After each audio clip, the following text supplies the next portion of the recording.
Good evening, everyone. I'm Tom Kellogg of the New York Times. Welcome to the closing event of our TimesTalks 20th Anniversary Festival. For 20 years, TimesTalks has showcased world-class journalists and creative thought leaders who've used the arts, sciences, and public policy as a lens for change and platform for conversation. All this weekend, TimesTalks has convened the brightest and most seminal voices for a series of substantive conversations and entertaining experiences. Tonight, we bring to life the popular Sunday Styles feature Table for Three, in which two celebrities join columnist Philip Galanes for dinner and conversation. Philip's special guests tonight are two-time Academy Award-winning actor and former Member of Parliament Glenda Jackson, returning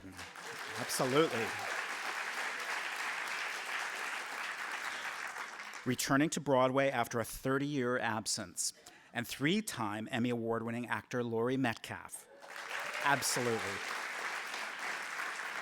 Both are currently starring in the first Broadway production of Edward Albee's Pulitzer Prize-winning play, Three Tall Women, which the New York Times called torrentially exciting. Now please join me in welcoming to the stage Philip Galanes, Laurie Metcalf, and Glenda Jackson.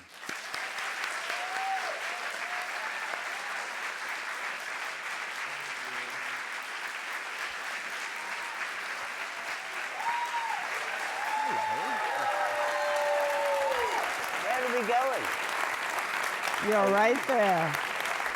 Thank you kindly. Hello. Oh.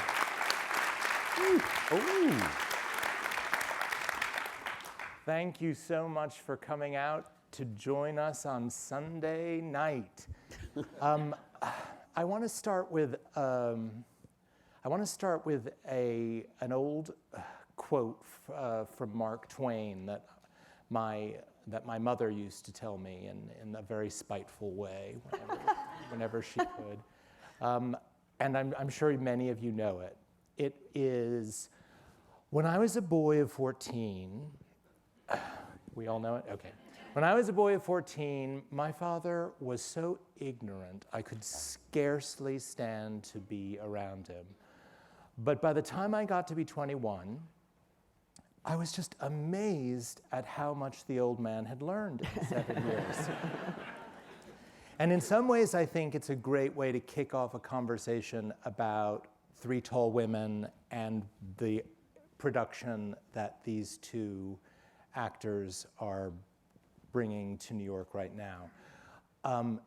When I was a boy of not 14, when I was a boy of 30, I saw the original production of Three Tall Women, and it had a great cast, and it had won a Pulitzer Prize. It was really well reviewed, but it just didn't land with me. Now, 25 years later, and having nursed a mother to her death, this production and these two actors, your performances have turned me inside out.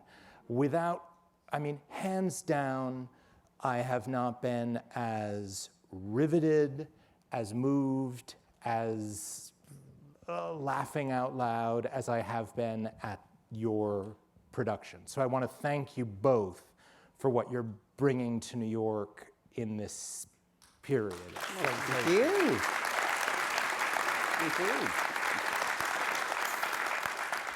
Thank you. And the kicker, of course, is that the way that my experience of this play would change over time is totally consistent with what they're doing in Three Tall Women. The stories of our lives, we'll experience them differently at different times in our lives. I thought we could start with a little bit of a visual primer. For those of you in the audience who haven't seen it yet, if you haven't seen it yet, I beg you to rectify that error as quickly as you possibly can.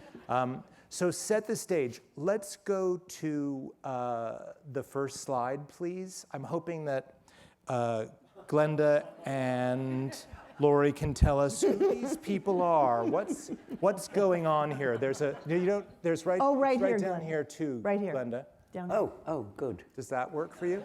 Yes, it's straight ahead. So who are they? What's going on here? Well, I'm the owner of the property in which they are, and I hope you realize that she's rich. And the young woman over there, Alison, is from the rich lady's lawyer. And Laurie is standing there holding the wall up, and she cares for me, for the character that I play that's in that chair. And as you can see, she's very elderly, she's got a broken arm, and she is irascible upon occasions. She also floats off into the past very easily and quickly. And they're all three of them trying to piece together the stories that Glenda's character is telling. Well, I wouldn't say they were trying to piece together the stories that my character is telling. I mean, obviously the character that Laurie plays has heard these stories time out of number, and it is incredibly tedious for her sometimes. Sometimes it's wildly Well, look at entertaining. that gorgeous face that Laurie is pulling. Exactly. I have never Exactly. seen so Exactly. much pliability on Absolutely. a face and in a body Well, there's as some you. worry there happening because Glenda's character is being told that things are financially, a little amiss, and as her caretaker, I'm extremely worried what what mood this is going to take her out. It won't be into. good. No, it won't That's be good. for sure. It's dread that you're seeing. Okay.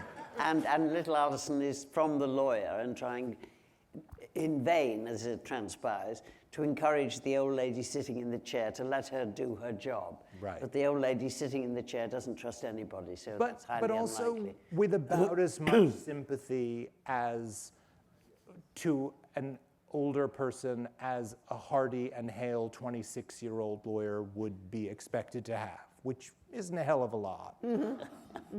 Okay, now and then there's a stroke at the end of this first act. And there is, let's see the slide from Act 2, and then let's talk about what's going on now. There's a tonal change that I wouldn't have thought you could possibly achieve in an intermissionless piece. I mean, and the wonderful usherette who was my usherette, who is the nicest usher I've had in a theater in a million years, told me that if I even dreamed of getting up to pee in the middle, I would never be seated again. I would not get back in ever. So everything I was well warned. But then after a health event, I think Laurie's character calls it a stroke at the end of Act 1. Something really magical unfolds in Act 2. Talk about that for a second, can you? With great difficulty, because it isn't magical for me. No, I don't mean that in a flippant way, but I mean I'm playing a character who is at home in that situation. That's true, isn't it? I mean, Yes. that would be true. Yes. So the magic of it is, I've never seen it from the front, so I don't know what it is, but it is a remarkable piece of writing. Let's get down to the basics here. I mean, he really does make what we call the second act, extraordinary. And the fact that we've chosen to take out the intermission, it's written with an intermission, is 2 acts. So because we do it as a 1 act, it forced a problem with the set that we had to deal with, find a solution to, which is it's difficult. There are spoilers in the play that you don't want to give away, because I imagine, I've never seen a production of Three Tall Women, but that it would be fascinating to sit and watch as the second half unfolds itself. But the set does something. The set helps with the transition of melding these 2 acts together, and you go from that beautiful concrete bedroom into something else, and for a while we don't know where we are. or who these three women are anymore. And there are clues in the first act which bear fruit in the second, and that's very exciting. That's where the Later. piecing together of Yeah. stories comes. It happens in the second act for the audience. Absolutely. Exactly. To piece together what Glenda's character was rambling on about in the first act. These three women are comparing notes about the stories that Glenda's character is, in a more ragged way, alluding to. Yeah. Things get much clearer, and they get much dreamier, and they get much, just magnificent. And really, it's an examination of life that doesn't unfold the way we expect it to. And I hate to tell us, that's probably every single goddamn one of us in this audience, right? And so this play really, I would think, would be performed nonstop. But since that 1994 production, I'd never seen it or heard of it again. And I'm wondering if either of you had had the experience of seeing the play. I hadn't. I didn't even know it existed, I'm ashamed to say, until it was sent to me. I had always heard the title and didn't have a clue as to what it was about. And I'm a fan of Albee, but I had never sat down and read it, let alone So seen a interesting. production of it. Well, you've both done a lot of theater. Have you done a lot of Albee? This is my first. I did Virginia Woolf, which he directed in Los Angeles. I think it was about 85, yes. Hold the phone. Yeah. Hold the phone. Okay. He's kind of a monster, right? Well, that's slightly unfair because I have to set this in a context. And the context is, what is the relationship between the actor and the director, really? And as a director, he was not my kind of director. Let me put it in the politest terms. Well, what's your kind of director? Oh, well, there are lots of them, but I mean, let's be. But try he's to be definitely specific. not. He definitely wasn't. I'll give you a precise example. Our first day of rehearsal, John Lithgow and I walk on to, the drawing of the set. he's your George. Yes. And Albee says, well, I'm paraphrasing, they're drunk and they've come home and you're struggling to put your coat down somewhere. I said, doesn't she live here? So he looked at me as though I was crazy. So I said, well, she'd know where the light switch was, wouldn't she? She lives here, it's her house. That was not the way to approach Mr. Albee. And so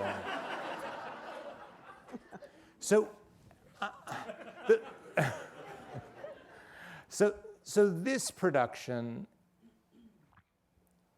the two of you, there's just no two ways about it, have had a hell of a 2 years, right? After a very long absence from the theater, you come back to the most riveting Lear I've seen. You saw it? I saw it. Good gosh. Exactly. You can Wow. reimburse me for part of my travel expenses if you'd like, but Do you know how much the old Vic pays?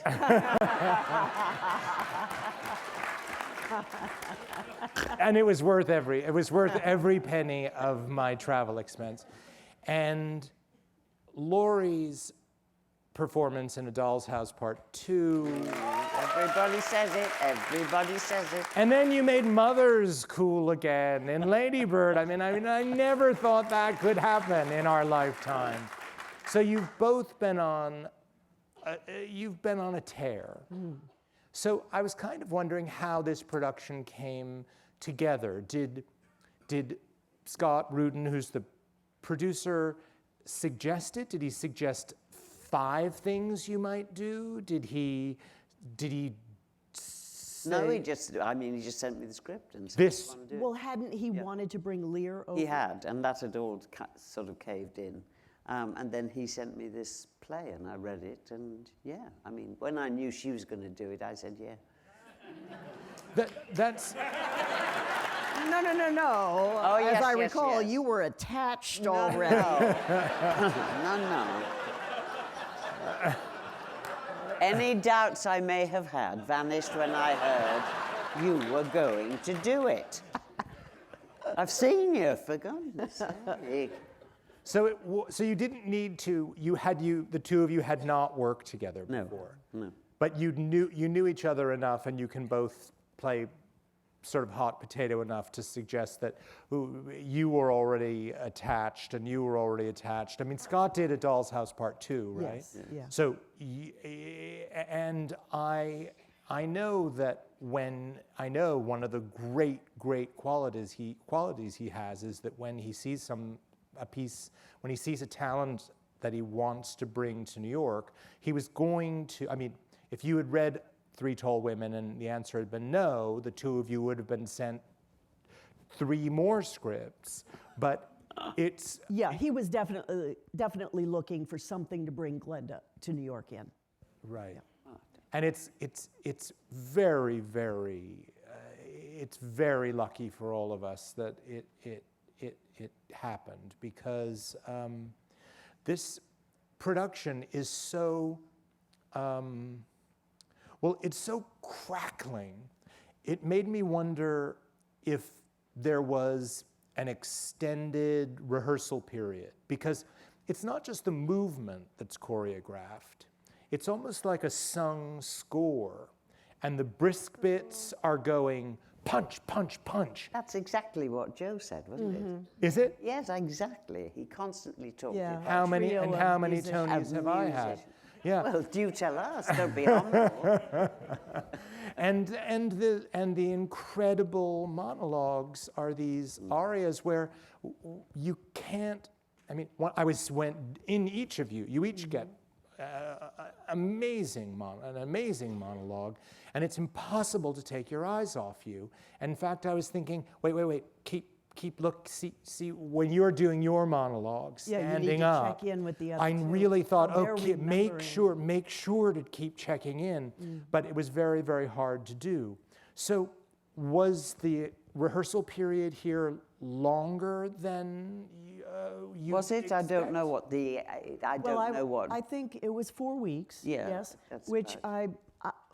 for a play that has been set, it's not a work in progress. I think that's maybe on the long side, just a little bit. Sometimes it's just 3, and this play was not going obviously through any changes. But we had a very luxurious 4 weeks and we used every single second of it. Absolutely. It was a hard play to crack in the rehearsal It was room. curious because there is virtually no physical movement in the play for any of the characters, and it was one of the most exhausting things I've ever had to rehearse. Mentally. Because mentally you're just going, That's I mean, so it's interesting. just incredible. I mean, it's just really, really, hard work up there. Yeah. Well, one of the ways that I can see it being, and maybe this is the most obvious way that it would be mentally taxing, was if, for instance, you had to agree on the backstory of your character because, for instance, you are estranged from a child, a son. Do you need to agree? Did the two of you need to agree on what the circumstances of the estrangement were? Now, obviously, you're playing the character at a different moment, so your memory of the estrangement might be different, but that's a kind of No, work. it's not so much the memory of the estrangement is different. It is that they are in different ages when they're thinking about this, and they recount their feelings at that age, which are different. Don't you think? I mean, it's not that the backstory was different in that sense, that, one invents and the other disputes. I don't think there's any dispute about why he left, what the relationship was like. It is that time has done something to these characters. And you see them as they were at different times. And they have, as we all do, we have a different view of the world, a different view of ourselves as time passes. I mean, one of the shocking things for me, getting to the age that I have, I mean, I remember saying to my staff when I left being a member of Parliament, thank God I've become utterly irresponsible. And I suddenly discover that, in fact, my responsibility burden has increased enormously because there's no one to make me get out of bed in the morning but me. So, you know, that's one of the things that I think is somehow intrinsic in this play, the variations of our lives as we are living them. There was the most acid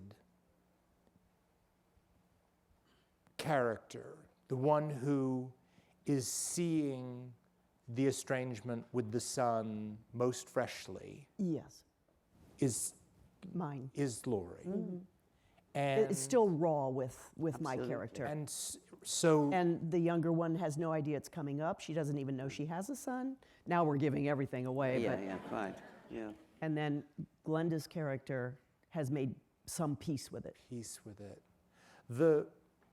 The impulse, that impulse to attack that you are so anxious to pull her back from is a beautiful kind of choreography. Do you think you could have done this? If any two talented actors had been put in a room, could they have done this? Or do you think that the two of you have a particularly good chemistry that made it especially possible? Well, we have a chemistry that we all found in the room together with Joe's help. Absolutely. And it took all four of us to come up with our version of our production of this play. And it's very bare-boned writing on the page. So it could be wildly interpreted in different ways. This is ours, and ours came about because it's a very solid, like, four-legged table. The three of us and Joe came up with this version. If you swap somebody out, it would take quite a while to readjust, and the show would be different. Not better, not worse, just like with any play, a different interpretation. I mean, that's the essential thing about any kind of production you go into or work on. It's how those people work on the play. I mean, you know, it's the play that's the reason you're being in that room and struggling to find it. And the you other have to people find it. in the play with you are shaping your performance. Absolutely. Because you have to Absolutely. play it together. Yep. Yeah. You know, you're all responsible for the whole play. You're not responsible just for the bits you say. I mean, it's the whole thing. Well, it's one of the things that's so astonishing, too, is that now I'm off of the rat-a-tat-tat, like punch, punch, punch of the brisk bits, but during the longer speeches, the monologues, the two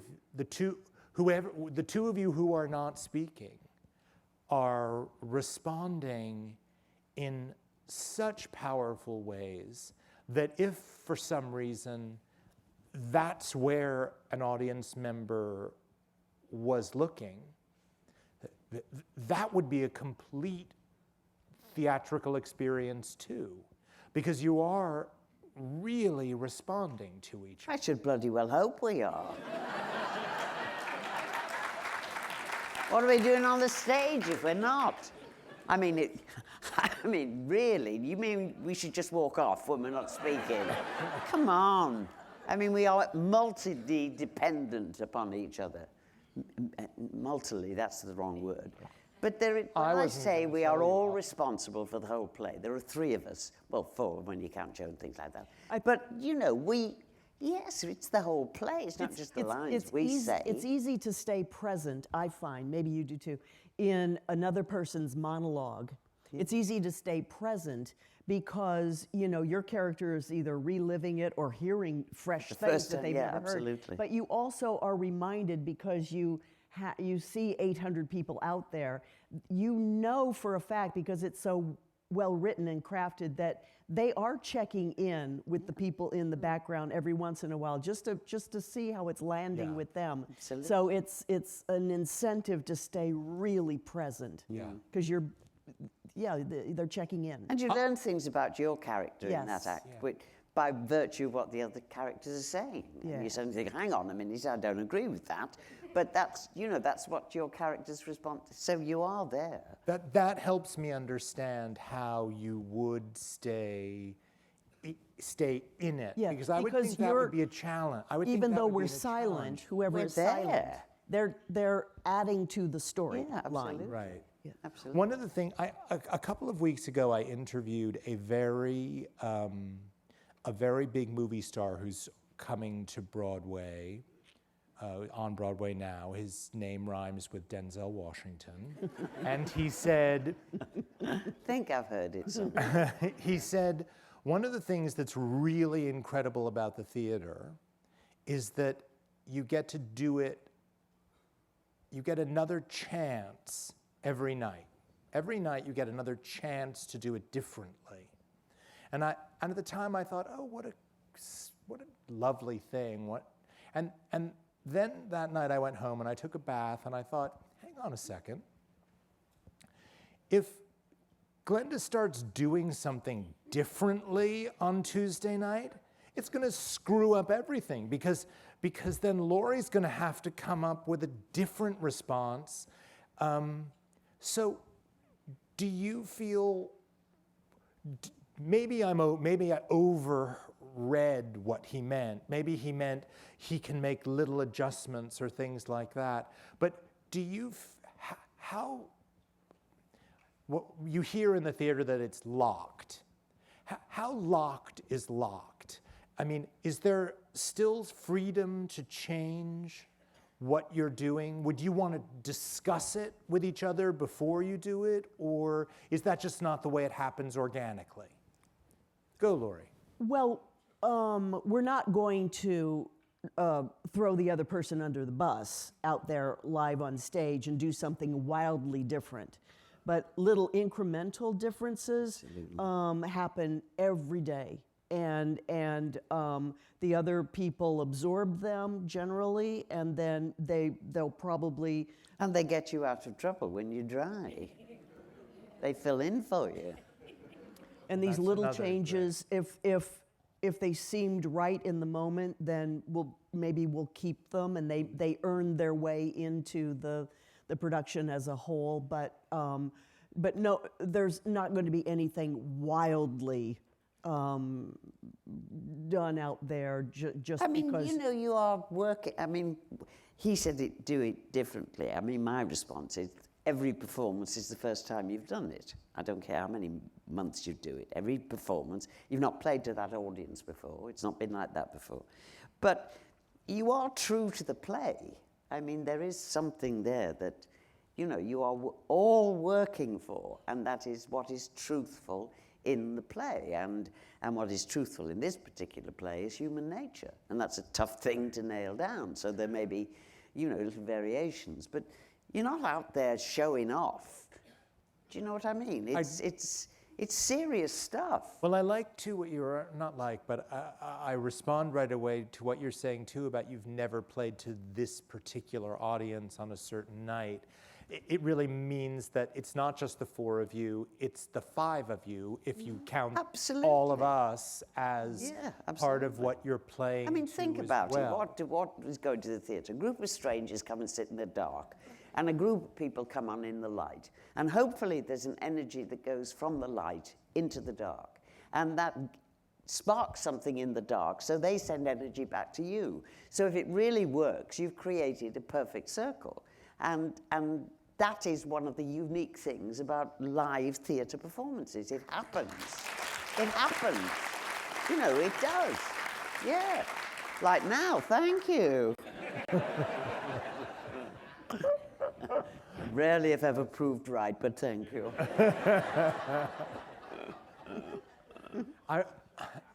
Speaking about changes and that sort of thing. Well, you took a very big change when you went to be a member of Parliament for such a 23 years. That's a very long time, a big change. When you were first standing for election, did you think, I'm never going to go back to acting again? No. Or were you? No, all you think about when you're Good. standing for election, you're actually campaigning, is to convince the people you're talking to vote for you. That's the thing. I mean, because you're asking them to do something which is really, in my view, extraordinary. I mean, I regard the right to vote as being probably my most precious right. And you're saying to people, put your trust in me. And they don't know you. I mean, people can ask you questions. You could have detectives asking you questions. But are you really going to say, are they really going to walk away convinced, yes, I can trust this person? So it's a very unique experience. It certainly was unique to me, because the odds are all against you as a wannabe member of Parliament. The odds are against you. And it isn't a popularity contest, and you have to be able to answer their questions, and you have to be able to convince them. Well, did it ever occur to you, this is going to sound like a snotty question, but I so don't mean We've it got as a used to snotty it by question. now. Okay.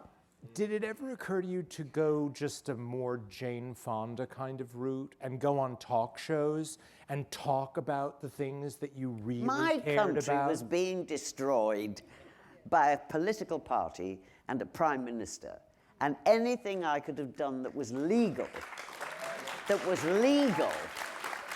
to have got Margaret Thatcher out of number 10, I was prepared to do. I mean, I've been a supporter of the Labour Party all my life. I've done things for the Labour Party. But I mean, I can't tell you what, well, I can, but why would you want to hear this diatribe of horror and sorrow?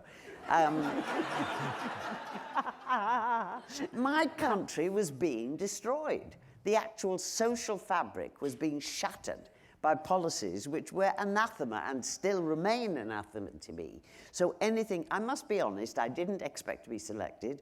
I did actually, once we were actually campaigning, because my constituency party were just wonderful in the way we were campaigning.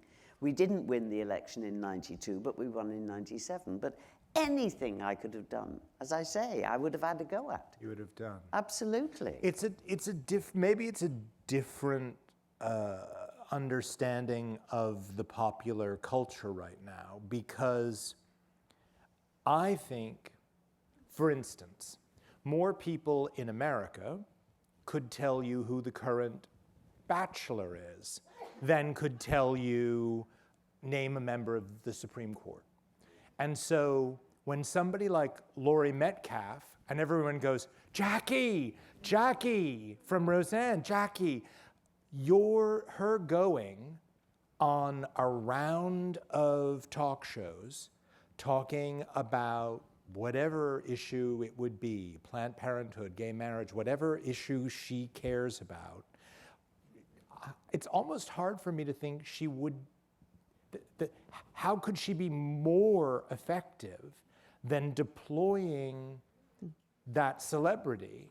But I respect the fact that you took a much more hands-on kind of approach, which is, I am not doing it that way. I am getting down in the trenches with the other Labour Party members, and we are going to do it brick by brick. Maybe the culture of celebrity has changed since the moment you were doing it then. I don't think celebrity in that sense is as if, I have to say, I don't think the culture of celebrity is effective when it comes to actual elections in whatever country. What we're looking at now in the world is this extraordinary switch as far as the electorate is concerned to the right, because of the failure of political parties to tackle what they were really concerned about. And we missed it. I mean, look at my country. Why in the name of all that's holy are we pulling out of the European Union? I can tell you exactly why. Because political parties refused to acknowledge the issue that people were blaming immigrants, and one of the panels of one of the struts of the European Union is the free movement of peoples, and they were hiding their objections to what they deemed as too many people coming into the country behind that free movement of people. Because if they'd said it was immigration, the immediate response would have been, you're racist. They're not racist. They are concerned about things. Yeah. Houses they can't afford to rent, schools where their kids can't go. In my country, the NHS being stretched to the limit. But it was a failure of political parties to actually take those things on board that made our wanting to leave the European Union seemingly now inevitable. One of the things that's most impressive about, I think you're back on Roseanne. Roseanne is back in the midst of all the other incredible work you're doing. It's speaking to people in a very powerful way who are telling a story that is exactly the story that Glenda is talking about. And which could be replicated in every single country in Europe, for instance, could be replicated. This is not something that's limited to the US or to the United Kingdom. It is the whole of the Western developed world, and we failed to take it on board. One of the things that Roseanne was always the show was always so wonderful at doing was speaking. Issues. Was speaking to Absolutely. people. Yeah. Absolutely. Especially in the format of a multi-camera sitcom. It was unexpected. Absolutely. But she wanted from the beginning to the writers to know that the scripts could be written in a way that that format could handle a weightiness to it, sacrifice some of the laughs along the way so that that the shows could be about issues that she wanted to broach, and a lot of them were pitched by her, what she either was dealing with or what she saw nationwide as being needed to be talked about, and that was, I can't think of another sitcom really, that format that could handle the depth that she would take certain issues. It would be too jarring in any other sitcom. How does it feel to be back? How does it feel to be back there? I mean, it's not, I want to get over one thing right away so you don't think I'm asking one question. The first episode had this Trumpy thing on it. She's been aligned with Trump. That's not what I'm asking about at all. I'm asking about what it feels like to be back working on a show that had to have been such a formative part of your acting career. It sure was, of mine.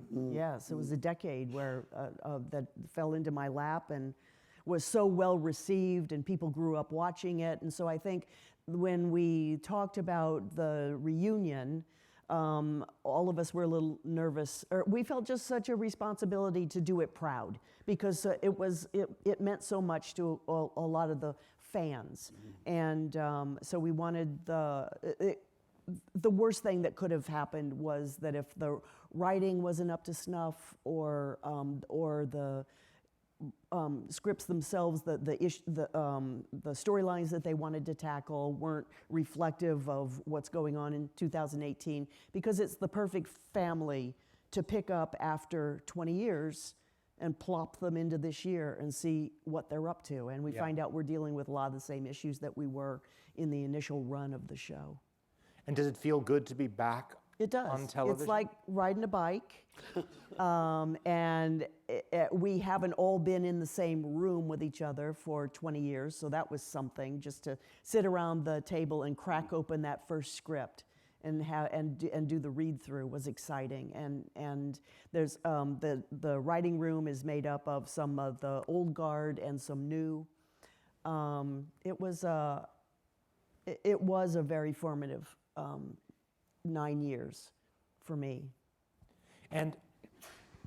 And for so many people, it was so high profile, it masked so much of the other work that you were doing that I wonder if you also have slightly mixed feelings about that when people see you on the street, they might not say, oh my God, there's the woman who just fucking nailed it in Doll's House Part 2. They go, there's Jackie from Roseanne. Yeah. Given that you've both had these experiences in the last 2 years of incredible success and doing, I wish I hadn't said success, doing incredible work. One of the things that I wonder about is when people see you do incredible work, does it make them want to offer you more work?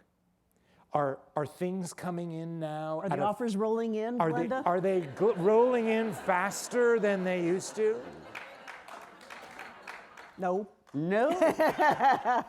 Are you sure you're not just being really modest about that? No, they're not. No, why would we be modest about it? I mean, you know.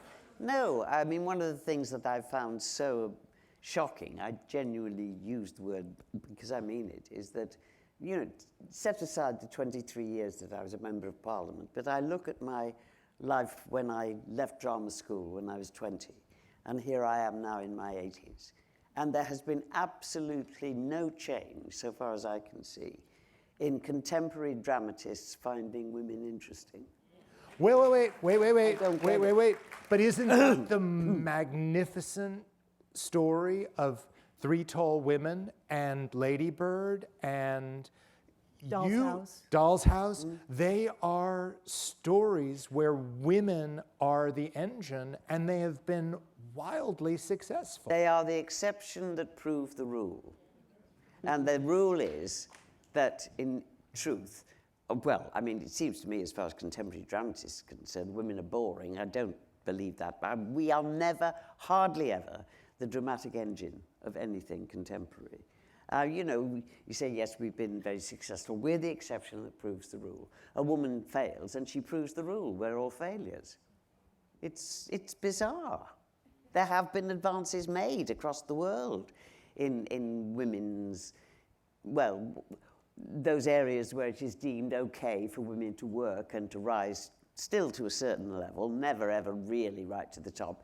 But, you know, it's just bizarre to me that there has been so little fundamental change as far as creative writers, contemporary creative writers are concerned. When you're in the middle of a production like you are right now, I imagine it is incredibly intense. You're doing 8 performances a week of That's an actor's work schedule, 8 performances a week, regardless of what they're doing.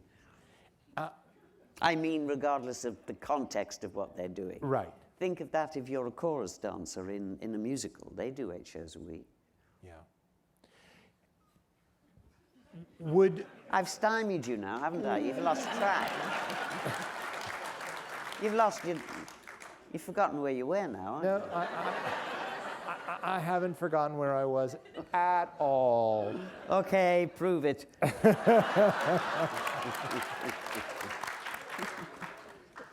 Typically would now be the moment in the middle of, you've opened to ecstatic reviews. I mean, I was saying to you in the green room before we started, I mean, this is a very strong theater season. A lot of my friends haven't seen a lot of the things that there are to be seen.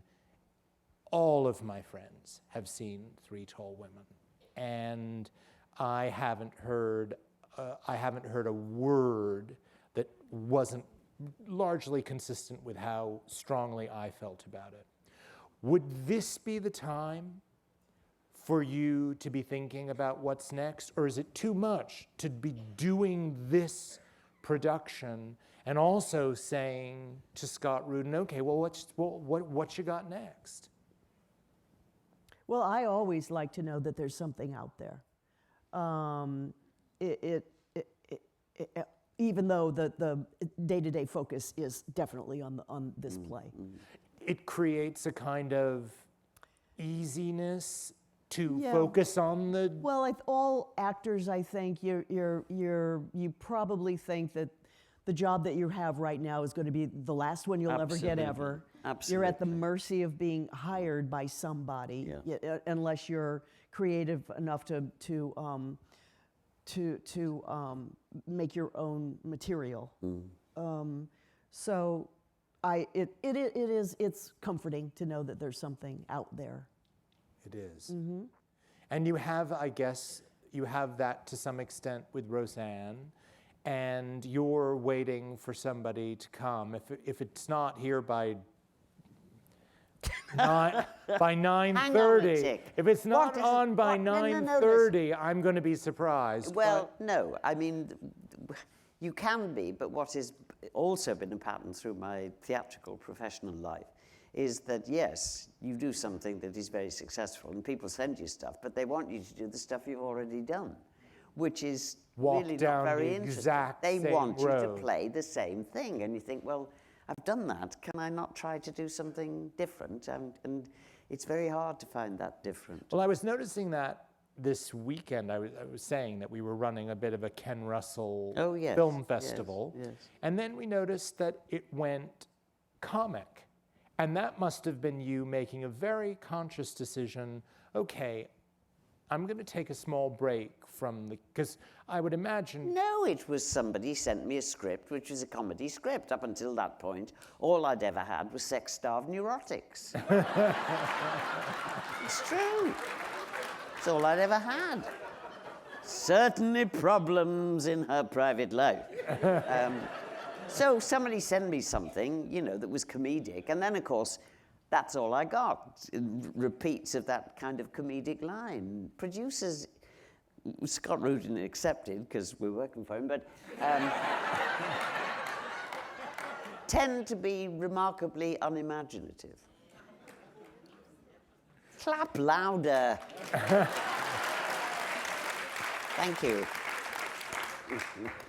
Well, I can understand. I mean, I can understand the impulse of not wanting to take a risk. I can also understand how the theater world has Not take a risk. Oh, who are we talking about here? Actors?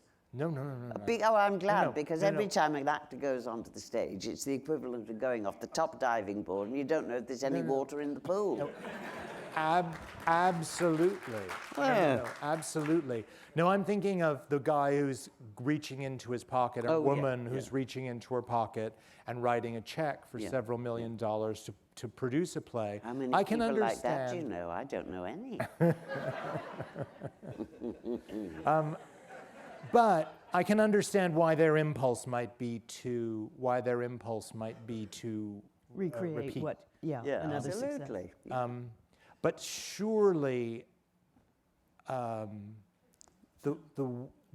range you're showing, the incredible range you're showing, I'm optimistic enough to think, and I hope not optimistic enough to be a fool to think that people are seeing that, and producers are seeing that, and seeing the amazing, well, just Laurie's last 2 seasons on Broadway have been just extraordinary. It's the material, you know. Absolutely. You're lucky when you get an actor handed a great piece of material is like the best Christmas present in the world, and you start salivating. Absolutely. You can't wait to tear into it. Yeah. So I've had a lot of great material coming my way in the past couple of years.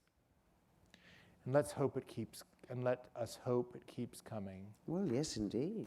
Yeah, absolutely. It'll be coming. Not just for us, but I mean, I just think, to go Well, back let's to the start point with that you. to go back to the point that I made earlier about the unique You're going to get another nature. sex-starved neurotic Exactly. Yeah. proposal. With the odd comedy line. Yeah. No, I was saying that what is unique about that theatre is that creation of that perfect circle. And, you know, so it's not just actors being given great stuff, it's audiences too. I mean, I think audiences want that, need that. I mean, I think it's very important. Yeah. And it's scary the way it can disappear so easily.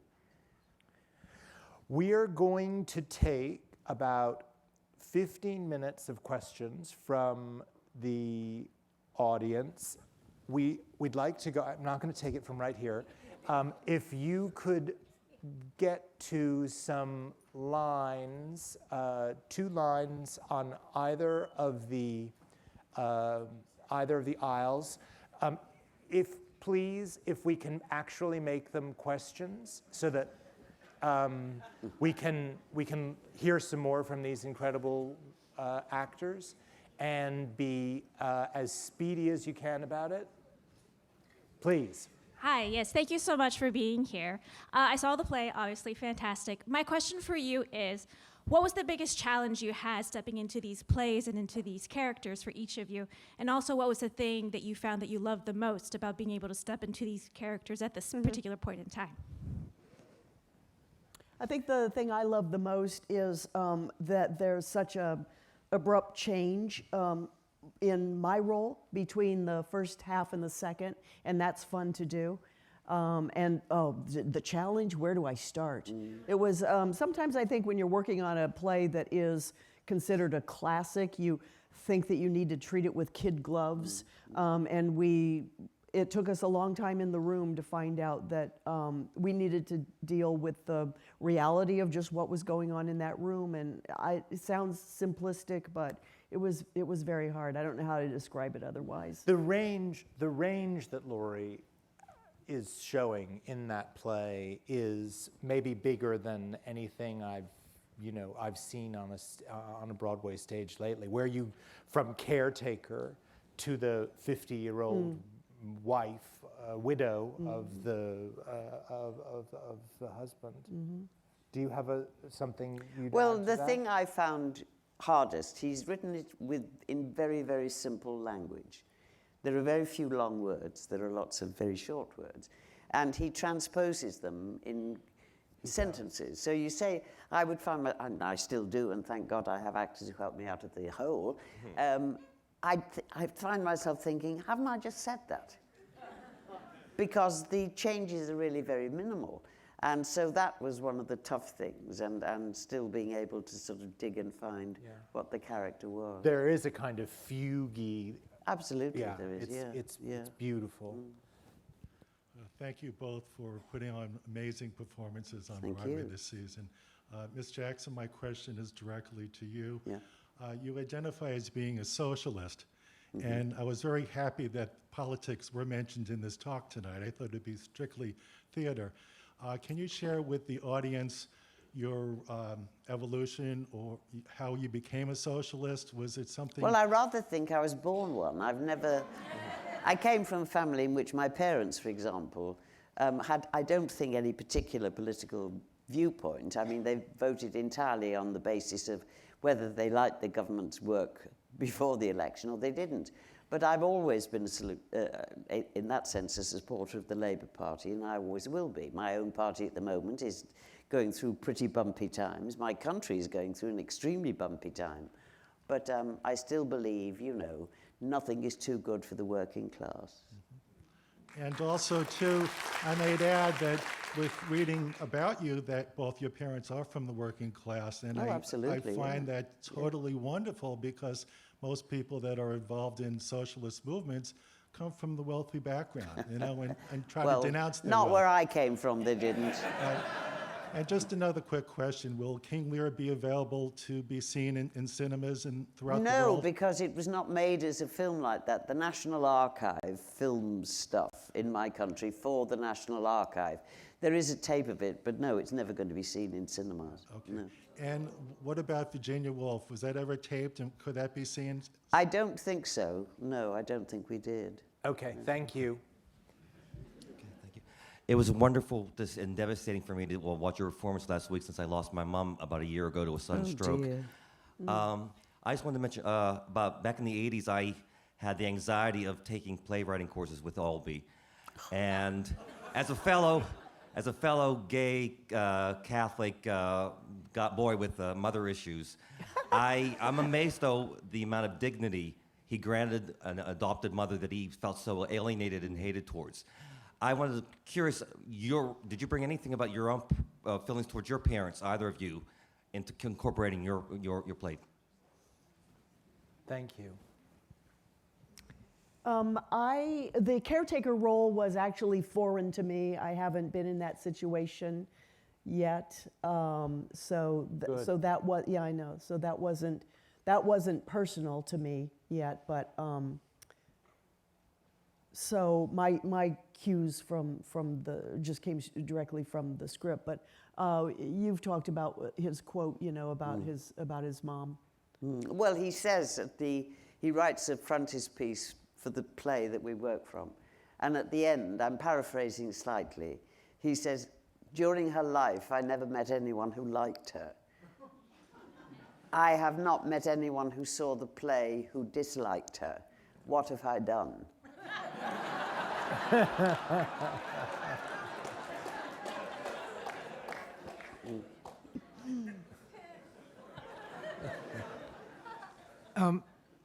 This question is addressed specifically to Ms. Jackson. The question is coming from is, I am madly in love with a theater professional who is in his 80s. So my question to you is, what challenges do you face, and how do you overcome them to still be at the top of your game at this particular stage in your life? I think it's entirely, not accidental, it's genetic. And I come from a family, well, let me put it this way. The greatest gift my parents ever gave me was a strong work ethic. It was very simple where I came from. If you didn't work, you didn't eat. And I think that is one of the reasons why. And also, I think they were strong people as well. But I can lay no claim to it. I have been extremely and extraordinarily fortunate in my life. Thank you. You spoke about the connections you all have with the audience. In the play, there is some really strong language about, well, there's some racist language, there's some sex. I'm just wondering how you all dealt with it within the room of four and what kind of reactions you've gotten from audiences. Well, on the racist ones, I was very concerned about them. And I'm absolutely amazed at the way the audience accepts that she comes from a different time and a different place, and that was how people spoke then. I think that's right, isn't it? I mean, Yes, we don't they seem to understand, yeah. They get it, absolutely, that is how That's people the reason spoke. it exists in the play, is to Yeah. show where she's Where she come from. I mean, and that is not something, given the more we learn about her background, that comes from the position we see her in the play as a very rich, privileged woman. Her background is quite different, and clearly that was part and parcel of that life too, and that was life in that period in the world, not just in your country, but certainly in mine. Yeah. Thank you. How complete through the racism is, regardless of social class. Absolutely. And the anti-Semitism, which is interesting with the New York Absolutely. audience. Right. I could feel them kind of go, especially with what's going on in this time. It's not so much changed, I would argue back.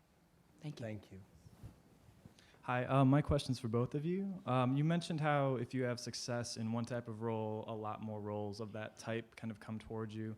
And I was just curious if either of you had a dream role or a role that you would have loved to have been offered. Any role is a dream role. I go back to my point. If you don't work, you don't eat. I mean, that's the toughest thing for actors. No. I was going to ask that question. I knew we weren't going to get anywhere. I threw it right out.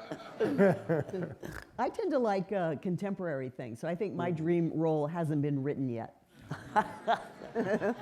I'm afraid of good. dream roles. I mean, oh no, I would be a bit scared of a dream role. It goes back to my thing about people always wanting us to do what we've done before. Do you know what I mean? I'd like something that I think, oh, this is a bit of a nightmare. Okay, thanks.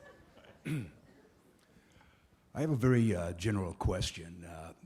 Like story, theater, and everyday life is kind of interrelated. Everything in life is about a story. And at this time, what children or younger people have been doing, particularly like in Florida, overcoming 35 years of dealing with like gun relation in a way that politicians haven't done. I'm getting back to the role of early childhood education.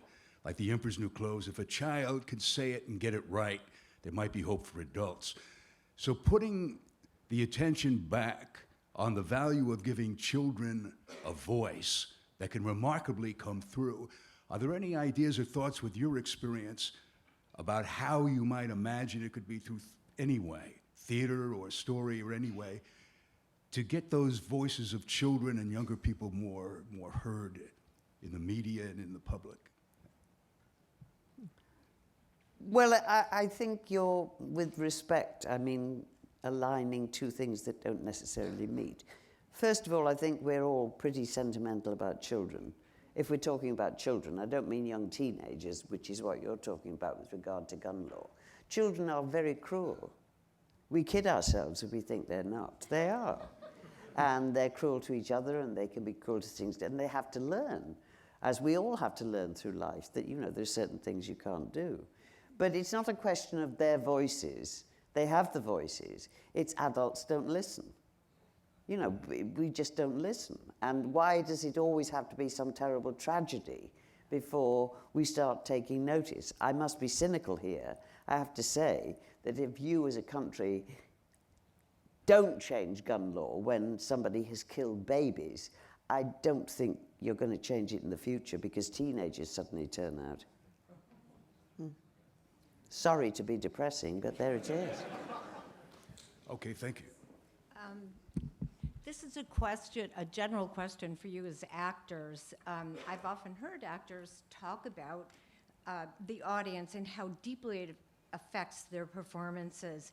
I'd love to have you amplify, we talked about it a bit before, but I'd love to have you amplify what it is about the audience that really makes a difference in a night, that makes it a really good night or a bad night or a strange night, and you talked about energy in the audience. I'd love to hear more about that and how it manifests itself to you on stage. Well, I mean, I'll jump in here. I wish I could answer the question. I mean, I know the differences.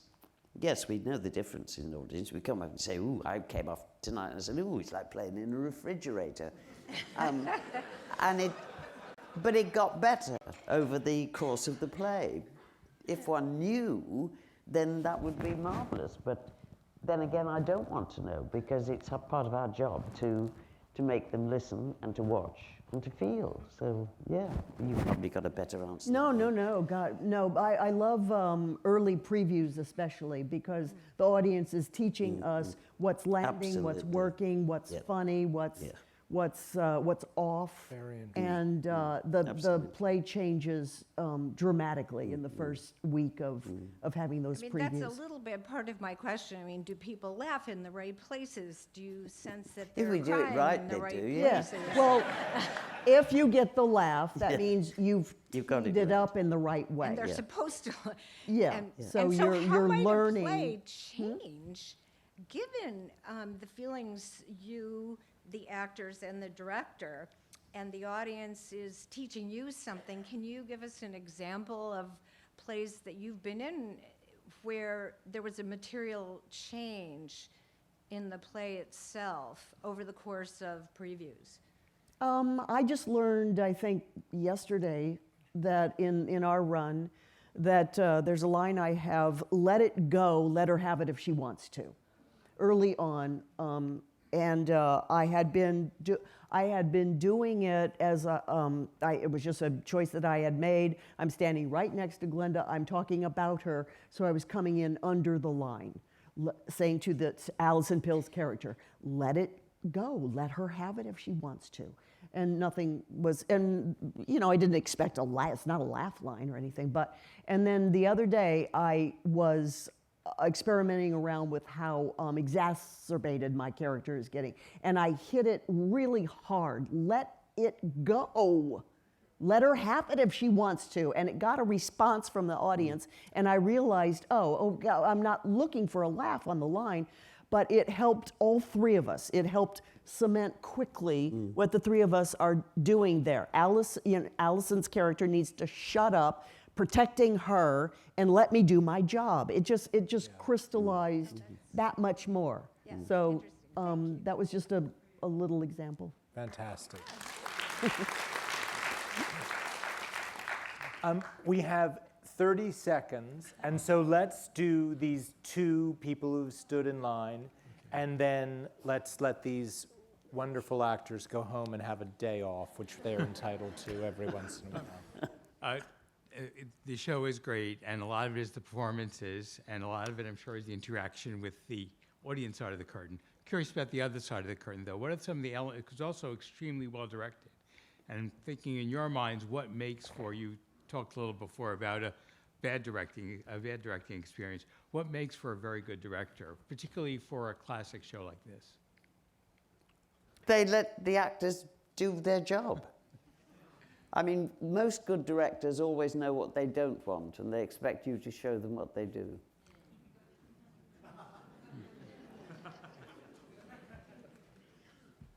I find that Joe's direction is very clear. It's very constructive and not destructive. It doesn't get into the actor's head. And I love that he doesn't pretend to have all the answers right at the top we're all learning it together, and he is the best outside eye that I've ever worked with. So I feel very protected by him.